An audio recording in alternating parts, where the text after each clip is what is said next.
based on the story you just shared, Yeah. where does resourcefulness rank in the characteristics that are required to be an effective leader? Let's think about that now. So, Or how important is resourcefulness? well, it's certainly high on the list. And let's think about this. So let me ask you this. When you say the word resourcefulness, how do you define that word? I probably link it to problem solving. Yeah. The things that you can't control pop up, which invariably I think happens in all industries or whatever you're working on. And then how do you solve those problems and be solution focused? Here's what's really interesting. I believe it's really important because we want to be a lot of leading, and we need our people to do the doing. And it's really important for all of us to understand that you teach people how to treat you.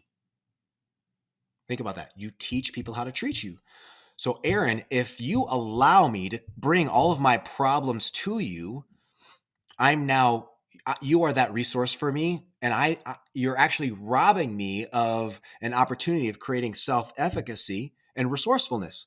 Because if I bring all my shit to you and you're going to be solving it for me, then I Yeah. actually don't need to learn that muscle.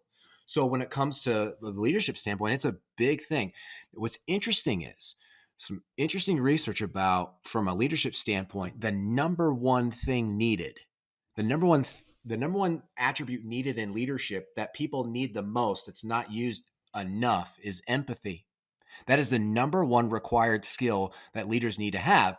And what's fascinating is especially when you dial it back in the world of sport, remember I asked you how you define resourcefulness, because I can't Yeah. assume that your definition matches mine. And so I wanted to kind of hear what you had to say to see if mine Yeah. does match yours or not. And close enough, right? Um, when it comes to empathy, we define empathy as perspective taking. That's it. Most people get it confused with sympathy. Oh, I'm going to feel sorry for you. Oh, poor Aaron. Let me hear that. Oh, I'm going to cry too. No. The thing is we're going to talk a lot in June about leadership, and I got to tell you that there is one major component that erodes leadership, and it's poor communication behavior. And the thing is, Like how you say it's a behavior. I think that's it's important. a poor communication, totally. And here's the thing: it's all operator error. And one of the things that's fascinating is I'm going to teach your coaches, um, the players, your staff. They need to feel heard before they can start to listen. And how you go about doing that takes a skill. I'm going to teach you how to do that. But think about it. If we're having a conversation and you're trying to coach me up on the ice, right? Maybe I have some Yeah. sort of input. If you provide me an outlet, even though it's minute, it may only be 10 or 15 seconds to air something that's on my mind. You've at least released a pressure valve so I can be responsive and receptive to what you have to tell me. Now We it's need to, conversation. here's what you need to understand is, and what we're teaching is, we talked about crippling leadership is about poor communication behaviors. I'm going to share it now and I'll teach it again in June. There are 3 rules of 80% that everyone needs to understand. And it has nothing to do about the game of hockey and everything to do about how you coach and how you lead the game of hockey. I share this with every CEO. I mean, with anybody, is this. First rule of 80 is this. Did you know that 80% of US based small businesses do not make it 10 years? Yeah. They don't make it. They fail. So let's look at the research. Why in the hell is that? The number one reason why these small businesses don't make it is because of poor communication behaviors. If there's more than one founder, so let's say it's Ryan and Aaron, right? If you and I own a business, it's because of the actual patterns in our communication, frankly, or lack thereof, that create the demise of our organization, because we're not having real talk. You're not feeling heard. I'm not feeling heard. We're not in collaborative partnership, whatever the case is. And if we have a staff, that gets Yeah. trickled down, and they now model their behaviors based on what they experience with us. Got it. Now, even if it's just an individual owner and there's a staff, there's a disconnect between owner operator and the people. Again, poor communication behaviors. We'll talk more about that. The second rule of 80 is very fascinating. The second rule of 80 is this, which, it's really fascinating. The studies have been done about team success, and I bet you it could play out. This has been in the corporate space, and I bet you it plays out in actual sport team too. Yeah. Now, when I say team, this could be an entire organization, or it could be a unit within an organization, sales department, Division. Got it. right? Or the defense, wingers, whatever the case is. When you look at why are they when a benchmark has been when a predefined benchmark, a standard has been set that is understood, completely understood, and is a stretch goal, not a strain goal. So a stretch goal would be, let's say you and I do $100 million worth of business. A stretch goal might be like Yeah. 105 million next year. A strain goal would be like 145 million.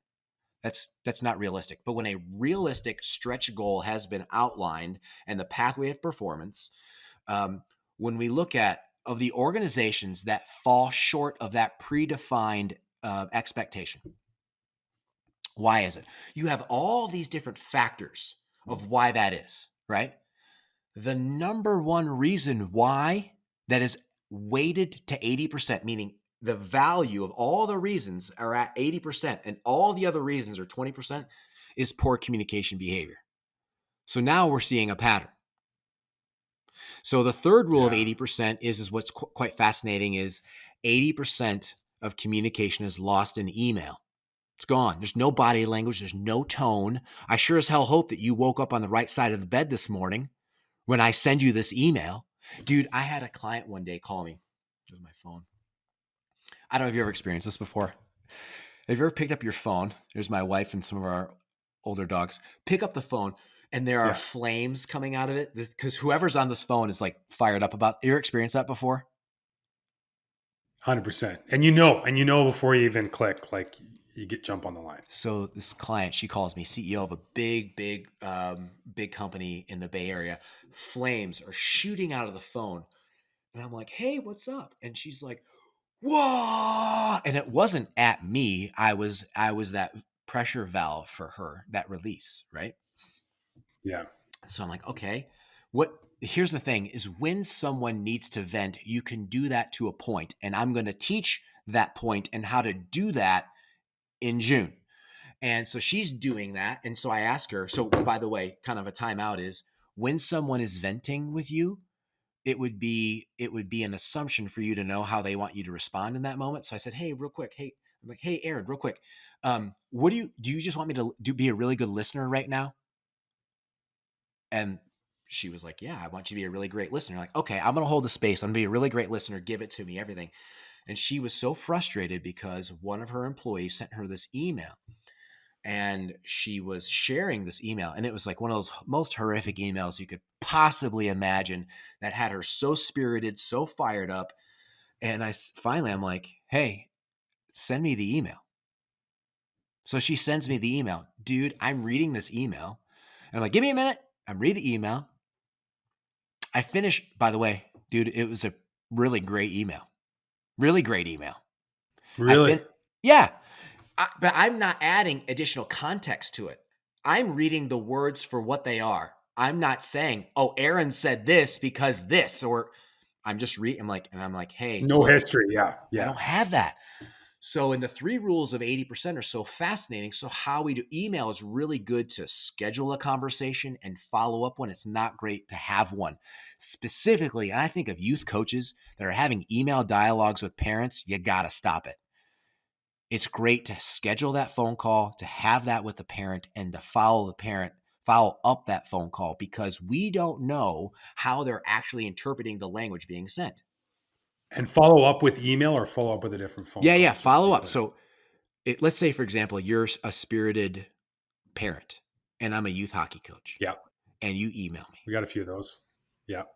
I see it all the time. And so then it would be probably to text. I would probably transition the medium to text and I'd be like, hey, Aaron, let's grab a conversation. Can you speak? I'm either going to say, you have to give direct times that you're available. Otherwise you're going to have this big back and forth. Hey, Aaron, can you speak this day between this time? If you're available, either send me a calendar invite or let's just book it right away. Done. So then we have the conversation, and I'm going to teach you how to ensure that you are an effective communicator, because we know how important that is in June. And then after the conversation is done, that you're on the same page. We're there. I'm going to send a follow-up email that highlights what we had actually agreed to and the outcomes of our conversation. So now that's documented, and you're not going to put any extra meaning to it because we've actually had the context of our conversation. It was really great to follow up. Coaches ask me all the time how they can get more accomplished during their practice. My answer, huddle. Here's why. Because the more you can teach and educate off the ice, the more progress you can make on the ice. Huddle is the leading video and data solution for ice hockey in the world. Huddle delivers simple yet powerful video review tools with desktop and mobile apps, enabling entire teams to review, study, and share video anywhere and at any time. Plus, with Huddle Assist, you can quickly get access to a full suite of game stats along with your film breakdown, so you can analyze both your team's and individual player performance, ensuring you provide objective feedback. Right now, listeners of the Glassnote podcast can get a great discount on Huddle products. To learn more, check out huddle.com/the coaches site for details on this exclusive offer. That's HUDL.com/the coaches site.